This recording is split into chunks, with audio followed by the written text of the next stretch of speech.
Julian, please pack your knives and go. You can't kick me off yet. We just started the show. Oh, right. Okay. Yeah. You can't kick me off from hosting duties. This is your thing now. Yes. Oh, we were really excited to be here. Welcome to Everything is Delicious, our Top Chef post podcast, although we're doing our pre-show podcast today. It is our preview, and I'm really excited because Top Chef, we've been watching it since we've been together. Oh, yeah. I think I even maybe watched it. I did watch it before. We both were watching it. I think you were, I don't know if you were with someone at the time. I was watching it with an ex-girlfriend, and then you came along, and it just continued. Yeah, I think I watched it with my parents when I was in high school, probably. When did it start? It was a long time ago. Long time ago. This is season 17. So that says a lot. Yeah. Well, we are really excited that we finally get to have an outlet so that we can tell you all of our opinions on the chefs, on the food that we can't actually eat, but we will definitely be critiquing because why not? Yeah, we're happy to be here. I feel like I got the ball rolling because I cooked some really good food for dinner tonight. I made some easy, quote unquote, orange chicken. Which wasn't really orange. It was like brown. No, but it had orange juice in it. I think that was the orange part. It was really good. I was happy. It was very delicious. It's not going to be on the level of any of these people, especially because it's All-Stars. No, you're not winning any awards, but it was a tasty, tasty dinner. So thank you for that. You're welcome.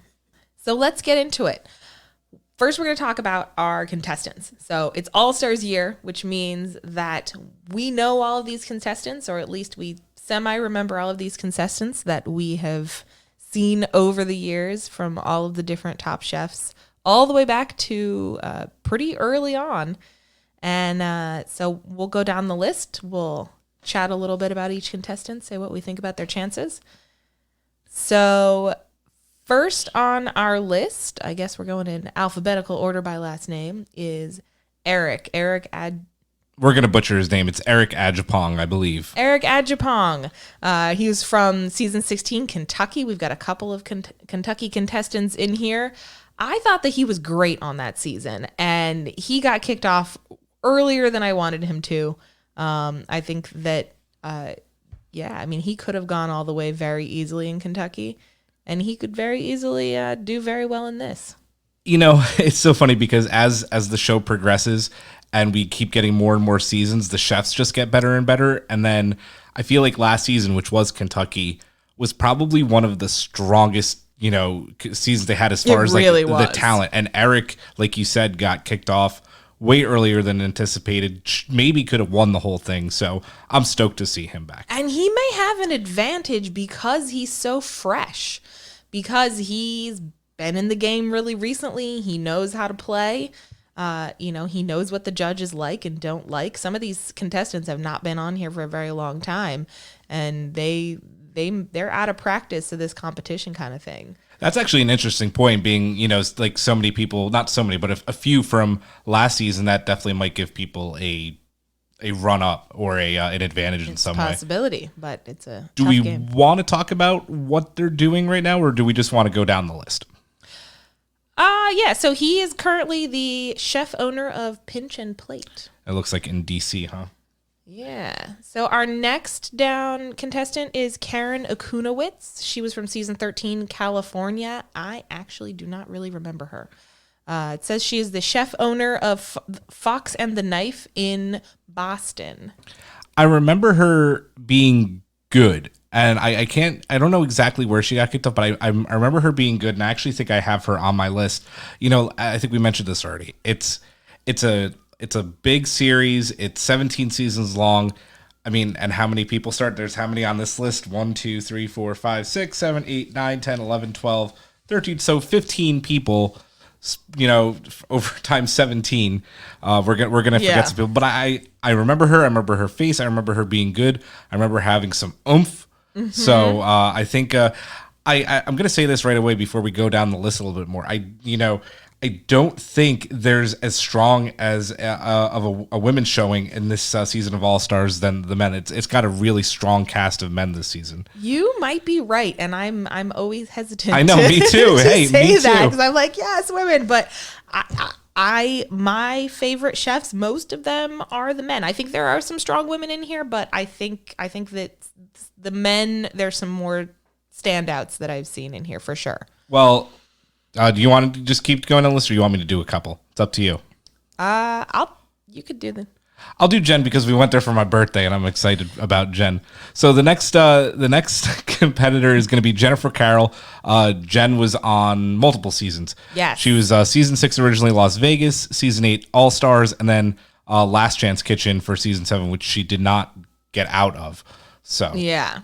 But she is a seasoned Top Chef alumni. She's been around and even has done some other Top Chef adjacent. Yeah. And she had that series where she was trying to open a restaurant, and I don't know. And I don't think it ever happened. opened. It didn't. Yeah, she was supposed to have one in New York. We went to her restaurant for my birthday. Well, it's not her restaurant. It was, I believe, Eric Repair's restaurant, if I'm not mistaken. Or yeah, 10 Arts in Center City, Philadelphia. Oh, that's right. Yeah. I forgot about that when she was working there. Yep. Yes, that was a long time ago. It was. I want to talk about Jen real quick because even though she's an all-star, she's already been on an all-star season, I don't think she's going to go very far.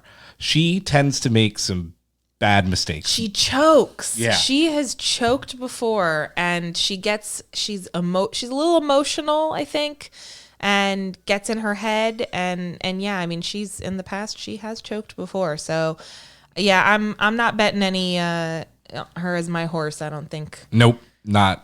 Yeah. I think she goes home early. I hate to say it because she's Philly and you want to root for your hometown people, but yes. So next up, we've got Stephanie Kamar. She was from season 7, New Orleans, and she is currently a private chef in Boston. Boston's like represented well in this season, city-wise. Yeah, Boston. We got some good food there. They do. Chowda. Yeah. No-name restaurant if you ever go to Boston. Oh, yes. Yes, I remember when we went there. Do you remember anything about Stephanie? Because I'm a little foggy on her. I recognize her face, and I feel like she was a pretty strong competitor, but I don't really remember what she did other than I think that she was, kind of like a no-nonsense. But yeah, I don't really know. So we're going to have to see. Next after that is Lisa Fernandez. She was from season 4, Chicago, way back, 13 years ago or 13 seasons ago. She is currently the founder executive chef of Sweet Chili in Brooklyn, New York. And she is another one I don't really remember. I remember her face. Like I see her and I recognize her. I don't remember, how well what she did. I like the name of her restaurant. Yeah. Sweet Chili sounds good. Like I would go eat there. Yeah, it might be some good, like some sort of Asian deliciousness. Yeah. Or maybe she just makes sweet chili. Sweet and hot. Yep. Yeah. Here's one of my favorites. I like him a lot. I actually don't have him as one of my top 4, but Kevin Gillespie. I loved him in season 6 Las Vegas. I think he was a finalist. I do believe he was. And he's a meat dude. He was a very much like a farm to table meat dude. He actually, I think we wanted to try to go to one of his restaurants when we were in Atlanta, and we didn't end up doing it. But he's got a bunch of restaurants in Atlanta. He's got Gun Show, Revival, Cold Beer, Game Changer, and Old Reliable. But he is definitely a down home Southern boy, and he makes some meat. He's one of your favorites. He's one of my favorites. He's one of those people that you just are always going to remember from like these, these game shows because like they're just so popular and they like bring such a big presence. He's got a personality. We are going to go over our top 4, I believe, at the end of the show. Yeah. But I will spoiler one. He is on my list. I think he's going to go far this season. He almost made it on my list. He wasn't quite there. All right, next up from season 12, Boston, Gregory Gourdet. He has, looks like he has a residency in Portland and Denver, and he's the culinary director of menus and special events at Departure. I definitely remember Gregory. He was, I think, a pretty memorable more than memorable season. Yeah, absolutely. I'm interested to see how far he goes because he was definitely a big star, although that was 5 seasons ago, so who knows where he's at now. He was top 2, and I'm saying it right now, he is my pick to win the whole thing. He is also on my top. Yeah. So yeah, maybe not on top, but he's in my top 4. I think he's gonna win the whole thing. That's just me. I love this guy. I can't wait to see what he cooks this season. All right. Next up, we got Melissa King, also from Boston. She is in San Francisco, and her occupation is chef of culinary partnerships. Well, okay. She looks familiar. I recognize her as well. I feel like she was pretty strong in season 12, but I don't remember exactly how far she went. Next up, Jamie Lynch from season 14, Charleston. I remember Jamie. He was one that went home kind of too soon, I think. Yeah, and he was really, he had like a lot of oomph and a lot of spark, and I think a little bit mouthy, if I remember correctly. Yeah, I think you were not wrong about that. Yeah, he's got the neck tattoos. He does have the neck tattoos. That usually means mouthy. You're not usually a quiet person with neck tattoos. He's in Charlotte, North Carolina, chef partner of 5 church restaurants in Charlotte and Charleston, and Sophia's Lounge. Brian Malarkey's next, my San Diego dude, the seafood guy. I remember that he's all the way back from season 3 in Miami. I remember watching him and rooting for him because he was a San Diego guy, and he didn't get that far, but he did okay. But he wasn't in the top. And I remember he was always a seafood guy, like that was his thing. No relation to Ink Masters Ryan Ashley Malarkey. But another game. Did you look that up? I didn't. Check? But maybe another contest show with a Malarkey. With a Malarkey, I always have to mention because I have a massive crush on her. They're just full of Malarkey, both of them. Oh, Brittany would be very proud of you for that. I try, and I think I'm going to give you one of these. Hey. Next up, we have Nini Nguyen from season 16, Kentucky. She went home super early, and I want to say it was like a tragic mistake that sent her home really early in the competition. I think I'm right about that. I'm interested to see because I remember, didn't she like win the first? She did. She won like the first episode, and then she got kicked off right after. And people were not expecting it either. Yes, it was really surprising. And I'm glad she's back, and maybe she'll get a chance to actually do. Well, she's got to be back because that was such a surprise, right? Yeah. So she is in New York and is a chef, instructor, and recipe developer. So that's gonna either be a blessing or a curse. Like if she's good enough to be an instructor and all that, like she knows her shit, but at the same time, who knows? Who knows? Next up is I'm one of the dudes you like, I think, Joe Sasto from season 15, Colorado. He currently in Los Angeles. He's a chef, culinary consultant, and collaborator. Some of these guys have like really nebulous job titles and nebulous mustaches. Yes, the mustache. Yes, the stash. Remember, Joe was part of like the meat guys. Oh, it was like all the Joe. Yeah. Didn't they have multiple Joes? Well, yeah, there's multiple Joes, and I think they were all meat guys too. Yeah.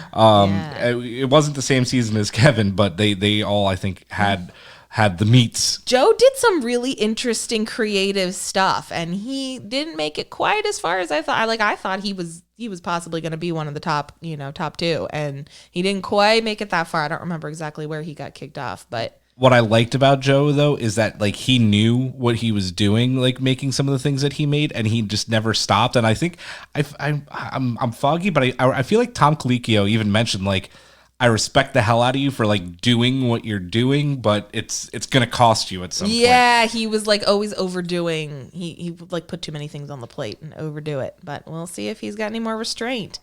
All right, next is Angelo Sosa. He was from season 7, Washington D.C., and also in season 8, All Stars New York.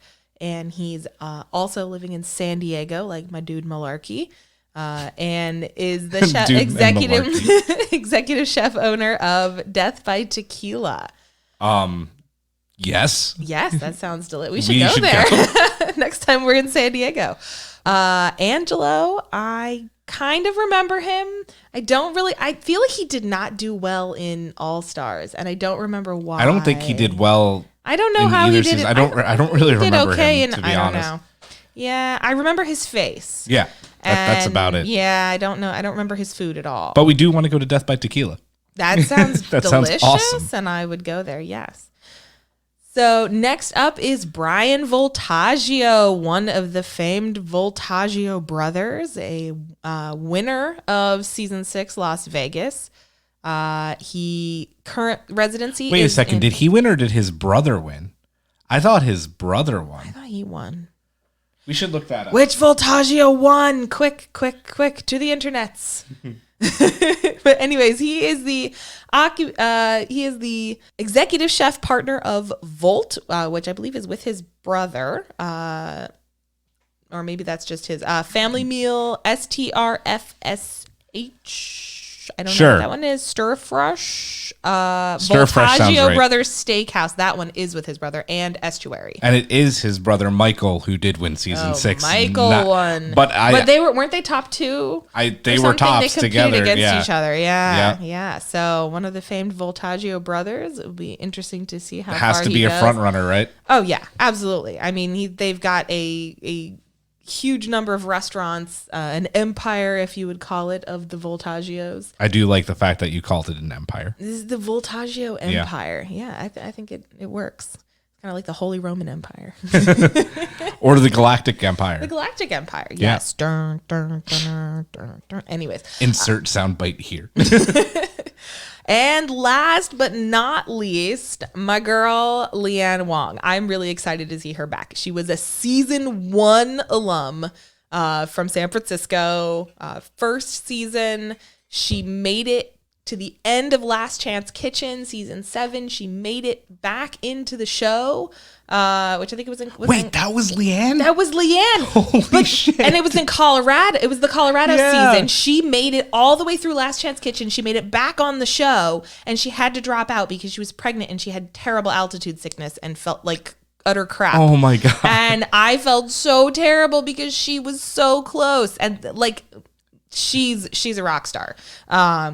But yeah, I totally feel from her because pregnant and sick is the worst thing ever. And I do not blame any person who is like, I cannot do this. So obviously I remember her from that, and I remember her doing that. Yeah. And now that you mentioned, like, I totally remember. But season 1 is the only season that I've never seen of Top Chef. I've always had Padma saying, "Please pack your knives and go." Oh, not that yes, other the girl first who season with could not Katie had like no cadence whatsoever. Yes, yeah. There's a reason why she did not make it very far. Wasn't she like Billy Joel? Wasn't she married to Billy Joel? I don't know, but she got fired after a season. And maybe is she related to Billy Joel? I don't know. Anyways, yeah. So she currently resides in Maui, Hawaii. She's the chef owner of Coco Head Cafe, executive chef for Hawaiian Airlines, and the executive chef of Papa'aina at the Pioneer Inn. So she is very busy.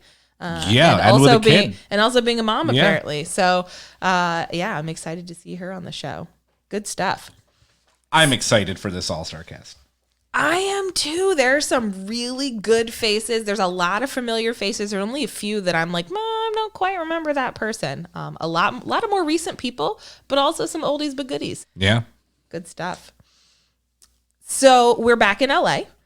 Boo. I kind of like when they do LA, but you know, they've gone around a bunch of different places. They've been in the South a few times recently. I think back to LA is a good kind of reset. I feel like you know what I'm already going to say. 17 seasons of Top Chef. And they've never come to Philly. Not once. I know. And we have an Iron Chef and multiple contestants from Top Chef. We've had so many Philly people. I'm mad. I'm mad. It is. This would have been the season, man. I don't know. You know what? It could be though because they're doing All Stars that they want to go back into LA, and then maybe the next new season it'll be in Philly. I don't know. I wouldn't hold my breath. I'm sad. Know. It's okay. So you like LA? I do. I feel like they can do a lot of really interesting cuisine things in LA. There's a lot of like cool, trendy things they can do. I don't know. I feel like past LA seasons have been kind of fun. It's nice and sunny. They're not sweating all over the place like they were in Kentucky. Kentucky was so gross. Horse, there's no like farms where they're cooking with, like really weird equipment, right? And like equipment that wasn't working. Was that also the season where they had to cook on the boats and they lost power? Yes, that was the season with the boats. Oh, that was terrible. It was terrible. They always make them do weird stuff like that though. So LA may not be may not be a difference. LA is safe, right? Like it's just safe. It's a safe. Yeah, it's safe, but they're doing an all-star season. And I think all-star seasons by nature, they tend to kind of go for the little bit more safe. They're not doing quite as many crazy things to the contestants, but maybe they will. I don't know. Anything can happen. So as we say, anything can happen.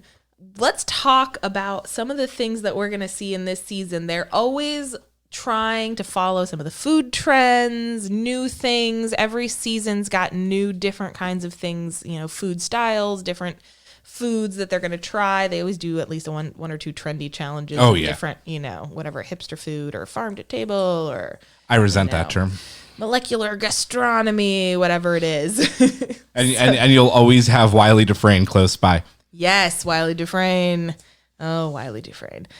So let's talk about some recent food trends from 2019 and decide which ones we think we're going to see for sure. So I found this list on the interwebs, as one does, and there's some interesting ones and some ones that are just weird. Some are just weird. But the first on the list is Sri Lankan food. So I guess there's restaurants in London, like Hoppers and the Coconut Tree, that are big right now for Sri Lankan food. I feel like this is probably a British list. That's okay. But because it makes lots of mentions to London, but I don't think I've ever had Sri Lankan food, so I would be intrigued to see. There definitely have been different kinds of cuisines that are more popular. You get some of these chefs that are doing more Japanese cuisine or more Indian flavors or different kinds of things. So it'll be interesting to see who's pulling out what kind of specialty. Although certainly some of these chefs we have already seen, using some of these different cuisines as their, the cuisines that they're used to. Yeah. There's also on the list Burmese cuisine, which is another one that I am not really very familiar with. I don't think we have quite as much range of South Asian cuisine here in the U.S., at least unless, maybe if you're in some of the bigger markets, but maybe in L.A. I'm sure we'll definitely see an Asian food challenge of some kind in LA. There's a huge range of different kinds of Asian cuisine, and also Mexican cuisine, things like that in Los Angeles. The next one on this list is one that I think we're definitely gonna see, which is meat-free meat. Things like hugely popular Impossible Burgers, Beyond Burgers. There's all different brands and different kinds out here. I absolutely think that we're going to see an Impossible Burger type challenge of using a meat-free meat and making it taste, You and I have a lot of experience with this too, right? Like we've been trying to cook a lot. We've gotten Beyond Burgers. We've gotten Impossible Burgers. Yep. We cooked spaghetti with both Beyond Meat and Impossible Meat. And I think we both agreed that we liked the Impossible better. Impossible was definitely better. Had a better texture and flavor. Yeah. I would love to see an Impossible Burger, like make the best Impossible Burger you've ever made challenge. Like I think that would be really cool. I think it would be great, and it would be a good challenge for them because I think that there are ways to play up the meatiness of some of these meat-free products, plant-based, that while you're adding things, you're going to get more different kinds of flavor. All right, next on our list we have kefir. Not actually pronounced kefir, not kefir. It's not kefir. Not kefir. Sorry, you stole it from me.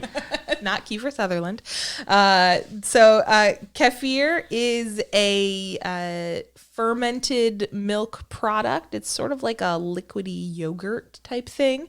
I don't know. It is a popular thing. It has gone the way of things like kombucha, which you've made. I have made kombucha.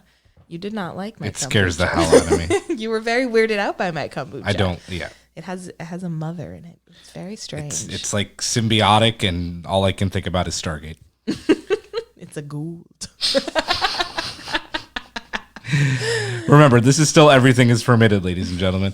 I feel like I know kefir because when we used to work at Trader Joe's together, like it was always on the shelves. Oh, people loved kefir. They love it, especially people on the main line. Oh yeah. So it could be something we'll see.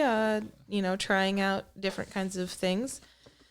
Next on our list, we've got ugly fruit and vegetable. This one definitely could be, talking about less, making less waste in supermarkets. There's things out here in the U.S. like Misfit Market where you can order a box of vegetables that are not as cute as the vegetables from the grocery store. I could definitely see them, using some of the, foods that would have been discarded from a produce market or a supermarket. So I'm a little unfamiliar with this. What exactly is the idea here? So the idea is there are fruits and vegetables which are considered ugly because they're not perfect. They look funny. They're like really big carrots, or they've got two, it's an apple that's got a weird, weird shape or whatever it is, or it's, So the idea is rather than supermarkets throwing out produce that looks a little funny, or the, produce companies before they send it to the supermarket, rather than throwing out this produce that looks funky, but is perfectly usable. You've got like a lemon like the ones my parents grow on their tree that looks like it's like a mutant, but it's still a lemon on the inside. And so the idea is for people to be able to, purchase these often at a discount and be able to use them and to cook with them and eat them and be able to have less food waste. Sounds absolutely like LA. So it's very LA, and I think it's very on trend for the whole talking about food waste and environmentalism. And I'm sure that we're going to see some kind of an environmental, eco-friendly type of challenge for sure. Up next after that, we have rum. Apparently rum is popular. Rum is really big right now. Like, I know, people are ordering rum. I know a lot of these like micro distilleries are making rum. People are making new things, new mixed drinks with rum. Yeah, rum is very in right now. Like gourmet rum. I just had some, whose house was I at? And they had, I was at our friends Rick and Karyn's house, and they had a bottle of this really fancy rum that was soaked in whiskey barrels. And it was this really delicious, like, hybrid of both rum and whiskey, and it tasted awesome. So I could see them using alcohol and using rum in some way. They've done it before. They often do like a pairing contest, or they have something where they need to make a cocktail, or so. Yeah, I mean, definitely. Yeah, and rum is in. So rum is cool. Craft and so beer is gin, not though, cool. too. Gin is cool too. Craft spirits in general, I think, are really popular from those craft distilleries. I think craft beer is not as cool as it used to be. No, it's still cool, but it's not as cool. But yeah, I mean, craft distilleries are really doing well. Yeah, everybody just wants to kill their livers quicker. Yeah. And last on our list, we've got goat. Goat, baby.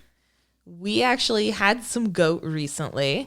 We went to a Trinidadian restaurant out in Philly, out near the Met Theater, and it was It was really good. It was delicious. It was really good. I don't even remember like what was all in it, but there was a mix of like rice and goat curry. It was just so good.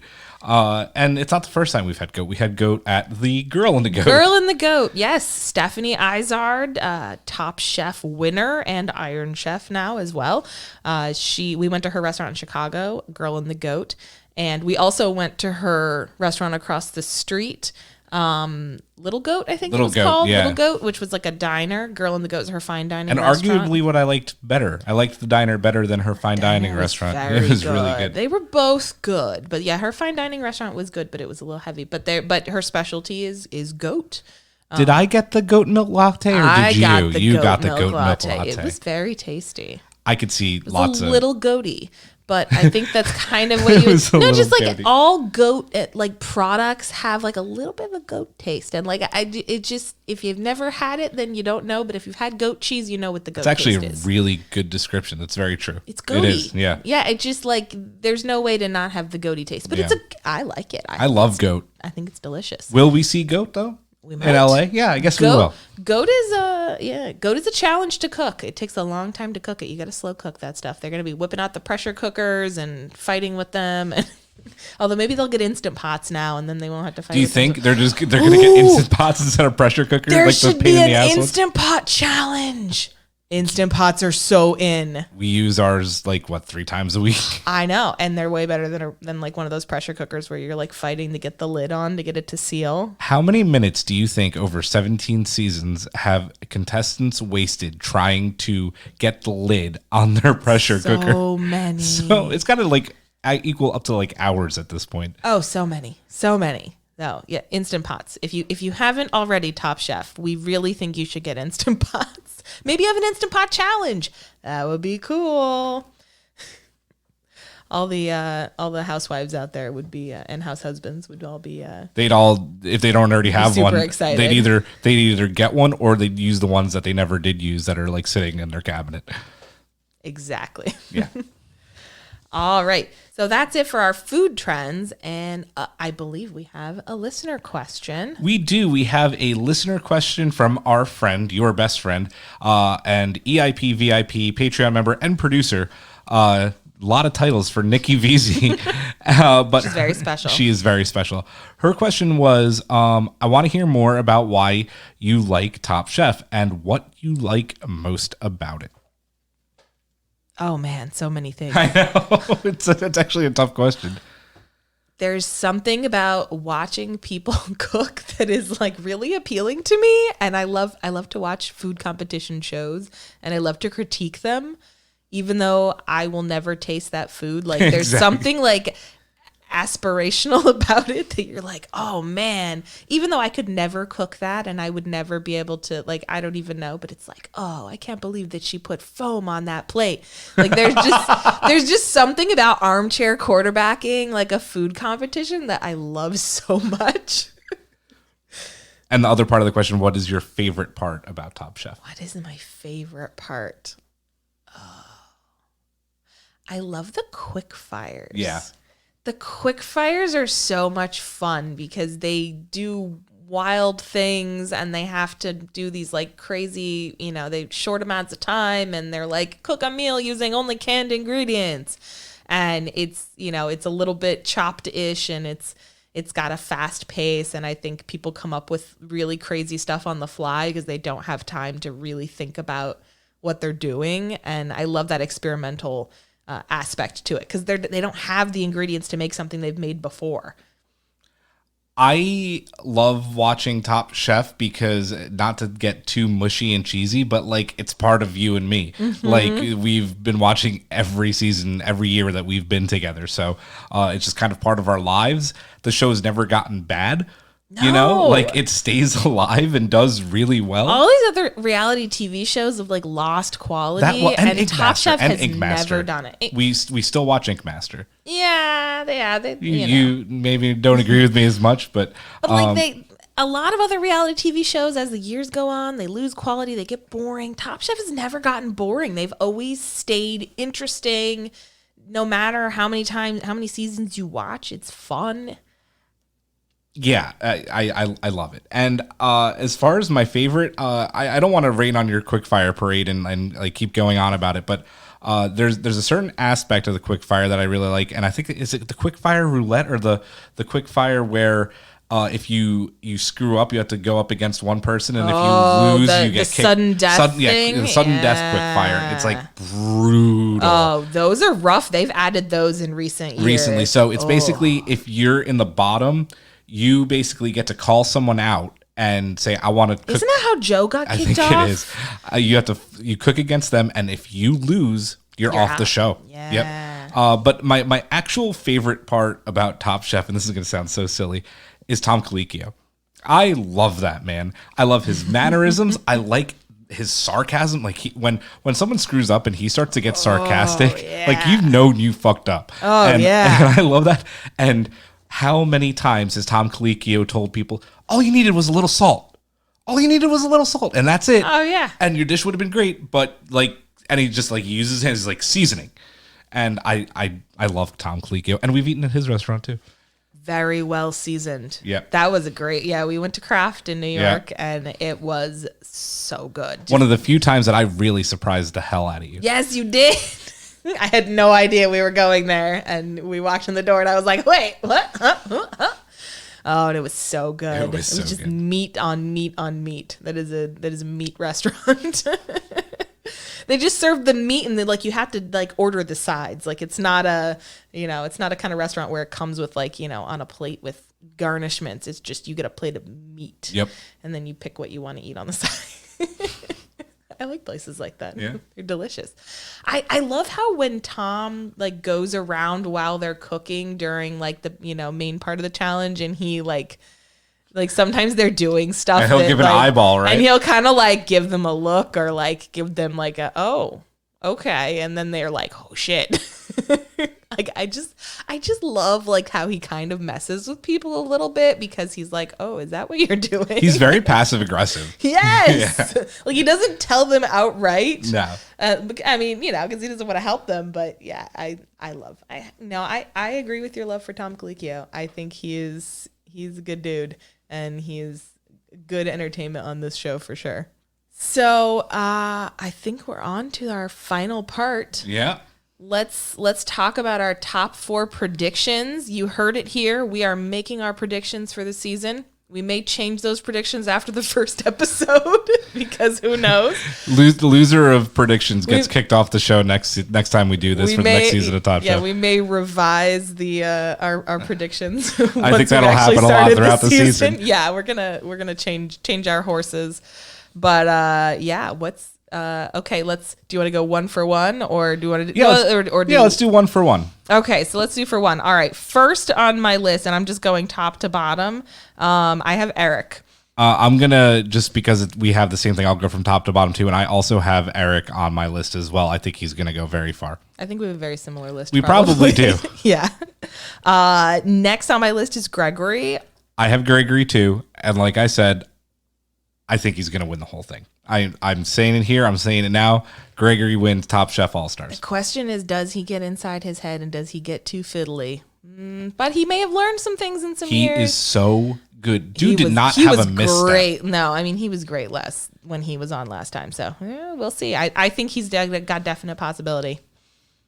Next on my list, which I think you also have on your list, is Brian Voltaggio. Well, if Gregory doesn't win it, I feel like Brian Voltaggio wins it.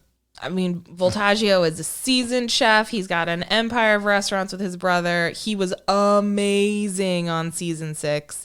And wasn't he on All Stars too? He was, and he also has been a judge on multiple cooking shows too. So this dude has done it all. So he's definitely respected. I feel like the title's between Gregory and Brian. Well, anything can happen, though. Anything can happen. My last on the list, which I know you do not have on your list, is I got to give it to my girl, Leanne. I think that she did amazingly on Last Chance Kitchen, made it onto Colorado. She, it was really unfortunate that she had to drop out, and I really want to see her, and I think she's going to go far. She was so good and such a strong competitor on Last Chance Kitchen. I have Kevin, because meats. And he went far, and I think he's going to go far again. That beard of his, that beautiful, beautiful beard. I think he definitely goes far. I feel bad because I did not put a woman on my list. I originally did, but I had to with Eric, and it's just such a strong cast this year. It really is. It really is. I know. I'm like, I wish that, that I had more front runners of the women. I think there's definitely possibilities people could pull out ahead. It just depends on where people go. It's anything can happen. We're just making our predictions now. That's the fun of Top Chef. Sometimes people win one episode and get kicked off the next, like Nene did. So it'll be interesting to see how far some of these chefs that we haven't really seen their full potential can go. I really wanted to circle Jen, and you just can't. I know. She just trips herself. I think she just is one of those people that gets inside her head, and she's done it multiple times. It'll be interesting to see if, watch her go out and win the whole damn thing. She could. It is a possibility. I think that there's quite a few of these people that could go on to win the whole thing. And there are certainly people that have changed in the years in between and could very well, trip and fall. It's really hard to say. Or maybe the kind of the food that they make is not the trendy food anymore. Certainly some of these people, Kevin, when he was on, was a big big meat guy, big farm to table guy. And that was very trendy then. And it's not It's a good quite point, as much yeah. in the trend now. And, is the way he cooks still super relevant? Some of these people that do like molecular gastronomy, we're, moving away from some of that, but then maybe not. It's going to be interesting to see where everyone's gone since they were on Top Chef last. We are super excited for next week. Can't wait. Thursday night, first podcast, first episode. We will be back again with our opinions about all of the food that we cannot eat. And we'll be throwing some shade on contestants, maybe. Fact. And we're really excited to see what this season holds for us and all these All-Stars. So from myself, Karyn, and from Julian, this has been Everything is Delicious.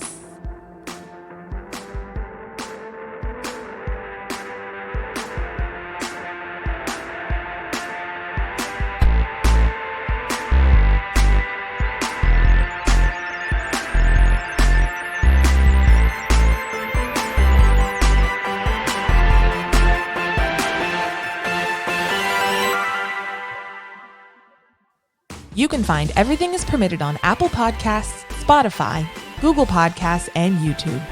Everything is Permitted is produced by Rob Bigliaccio, Nikki Veazey, and Geneva Stein-Shivers. Our executive producers are Michael Cox, Brittany Tomes and the Tomes family, and Julian Brown.